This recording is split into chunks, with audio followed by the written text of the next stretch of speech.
A memento tied to a Vietnam hero is back in the family again. News 13's John Lee is back from Brevard. It took a lot of detective work, John, to find out who it belonged to. The man who restored the piece literally saw the light, which led him to the widow who, it turns out, lives right here in the mountains.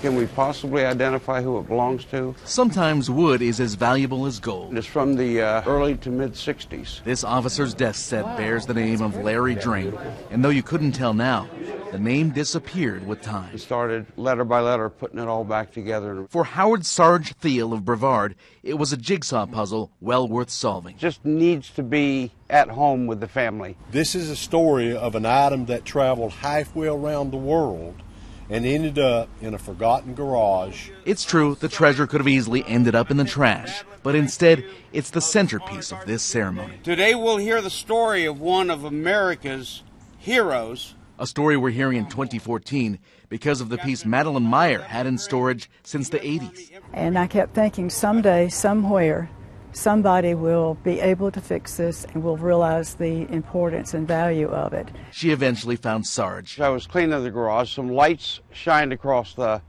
item, and I could see where the last name was just by phantom images on the wood. Who needs Google? And then I had something to work with. Turns out the man who owned it was a Special Forces captain and Vietnam hero with 5 Purple Hearts.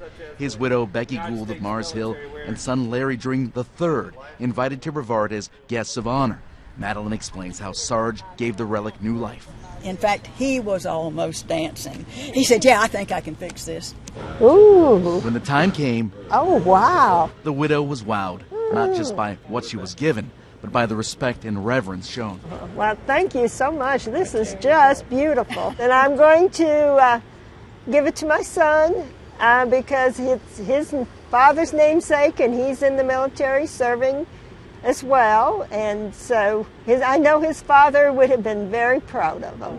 Just speechless. I mean, there's a special bond between service members.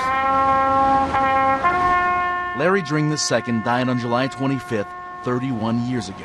Yet his story of service lives on. The piece that bears his name wasn't restored in vain. I'm just glad that it is now going home.